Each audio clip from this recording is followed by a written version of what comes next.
For 18 years, Heartbeat carried millions of viewers back to the winding lanes and close-knit villages of 1960s North Yorkshire. Airing on ITV from 1992 to 2010, the show mixed gentle comedy, small-town drama, and just enough police work to keep things interesting, all wrapped in a soundtrack of period pop hits. It became appointment viewing for Sunday nights across Britain, and the actors who filled Aidensfield and Ashfordley with life became like old friends to the audience. In the years since the show ended, many of those familiar faces have left us. This is a look back at some of the performers whose work on Heartbeat and across British television more broadly left a lasting mark and who are sadly no longer with us. William Simons was the show's steady heartbeat behind the badge, playing PC Alf Ventris across every single one of the program's 18 series, from the very first episode in 1992 through to the finale in 2010. Born in Swansea in November 1940, Simons was already past 50 when the role turned him into a household name, bringing a dry, world-weary humor to a character who never seemed to be in much of a hurry. Off-screen, he was known as an unfailingly gentle and generous colleague, and despite Ventris's constant cigarette, Simons himself did not smoke, relying on herbal alternatives to fake the habit convincingly. Before Heartbeat, he had built a long career on shows including Coronation Street, Emmerdale, and Crown Court. Simons died in June 2019 at the age of 78, and colleagues who worked alongside him for years remembered him simply as one of the kindest people in the business. Derek Fowles gave Heartbeat one of its defining figures in Sergeant, later Sergeant-turned-Postmaster, Oscar Blaketon, a no-nonsense officer whose gruff exterior hid real warmth. Fowles appeared throughout all 18 series, moving his character from policing into running the post office and eventually the local pub as the years went on.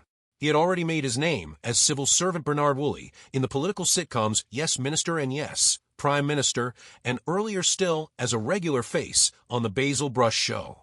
In January 2020, while being treated for pneumonia in hospital, Fowles developed complications from heart failure and sepsis, and he died at the age of 82.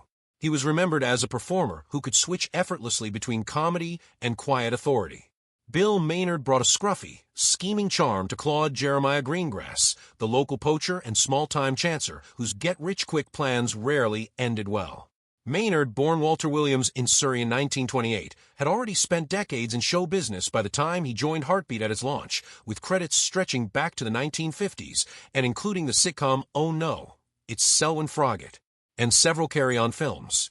He played Greengrass from 1992 until 2000, later reprising the role in the spin-off series The Royal. Maynard died in March 2018 at the age of 89, in hospital after breaking his hip in a fall from his mobility scooter.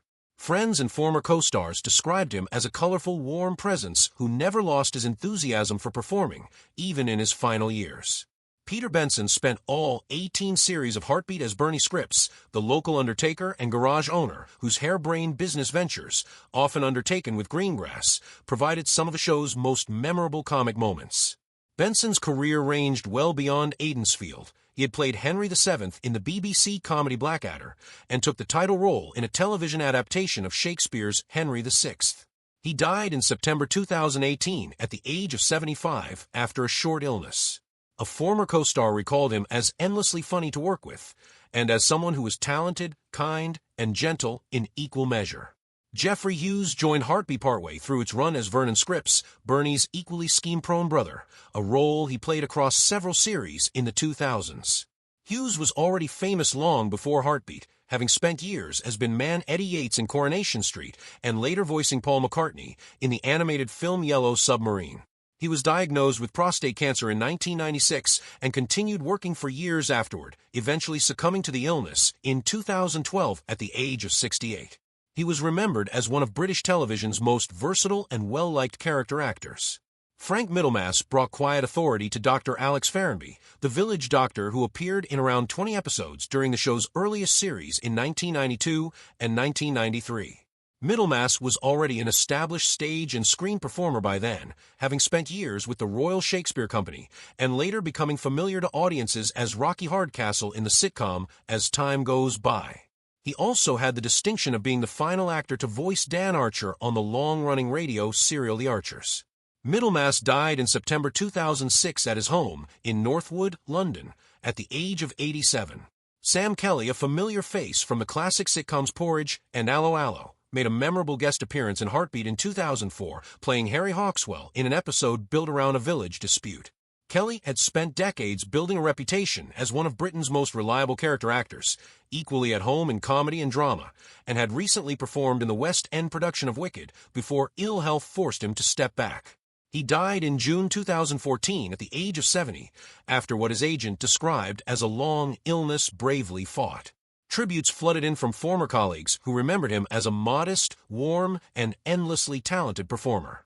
Tim Brooke-Taylor, best remembered as one-third of the beloved comedy trio The Goodies, took on a guest role in Heartbeat later in his career, adding it to a list of dramatic credits that also included Doctors and Midsummer Murders. For nearly 5 decades, he was also a fixture on the radio panel show I'm Sorry, I Haven't a Clue, delighting audiences with his quick wit. Brooke-Taylor died in April 2020 at the age of 79 after contracting COVID-19, becoming one of the earliest well-known figures in British entertainment lost to the pandemic. Fellow comedians and friends across the industry paid emotional tribute to a man they called gentle, wise, and endlessly funny. Gareth Thomas is remembered by science fiction fans around the world as Rog Blake, the reluctant rebel leader of the cult BBC series Blake's 7, a role that made him a star in the late 1970s. Later in his career, he brought his commanding stage presence to Heartbeat as Nathaniel Cleghorn, adding another credit to a resume built on years of work with the Royal Shakespeare Company. Thomas died in April 2016 at the age of 71 from heart failure at his home in Surrey. His former Blake's 7 co-stars remembered him as a proud Welshman and a loyal friend. Freddie Jones spent almost 60 years working across film, television, and theater, becoming known to cinema audiences for his role in The Elephant Man and to a new generation of soap fans as Sandy Thomas in Emmerdale, a part he played for well over a decade. Earlier in his career, he made guest appearances on shows including Heartbeat, adding to a body of work that spanned Shakespearean theater and cult horror films alike. Jones died in July 2019 at the age of 91. He was also known as the father of acclaimed actor Toby Jones, who followed him into the profession. Jean Alexander became a national institution playing the acid-tongued but big-hearted Hilda Ogden in Coronation Street for more than 2 decades, a role that earned her a BAFTA nomination and made her one of the most recognizable faces on British television. She later found further success as the sharp-tongued Annie Wainwright in Last of the Summer Wine and made guest appearances on other popular dramas of the period. Alexander died in October 2016, just 3 days after celebrating her 90th birthday, having spent her final years in a Southport care home following stroke. She was remembered as one of the great character actresses of her generation. Rosemary Leach built a long and distinguished career on British stage and screen, first finding fame in the 1960s drama The Power Game before going on to appear in the acclaimed film A Room with a View and the sitcom My Family. Known for bringing warmth and subtlety to every role she took, she made guest appearances on numerous television dramas of the era. Leach died in October 2017 in London at the age of 81, remembered by colleagues as a performer of great skill and generosity, equally comfortable in comedy and in more serious, moving material. Barry Jackson lent his talents to Heartbeat during a career that stretched across nearly 6 decades of British television, though he is best remembered today as Dr. George Bullard, the cheerful pathologist who helped DCI Tom Barnaby crack case after case in the long-running drama Midsummer Murders. Before that role made him a familiar Sunday night presence, Jackson had already built an eclectic body of work, playing the rogue-time Lord Drax opposite Tom Baker in Doctor Who and appearing in classics such as Barry Lyndon and Blake's 7. He died in December 2013 at the age of 75, surrounded by his family, after a battle with cancer, having spent his final years still delighting audiences as one of British television's most reliable and likable character actors. Bobby Nutt brought his broad Sheffield warmth to numerous northern set dramas over the years, best known for playing the scheming Albert Dingle in Emmerdale, and later the mischievous grandfather figure Eddie Dawson in the sitcom Benidorm. Long before television fame, Nutt had spent years working the working men's club and pantomime circuit around Yorkshire, building a reputation as a natural, easygoing comedian, and he later became a well-loved voice in television advertising. He died suddenly in September 2017 at the age of 71, while on holiday in the south of France. Friends and colleagues remembered him as a performer whose comedy always came from warmth rather than an edge, someone who never needed to work blue to get a laugh. Ewan Hooper made a memorable one-off appearance on Heartbeat late in his career, adding to a body of work that ranged far beyond any single role. The Scottish actor was best known to horror fans as the tormented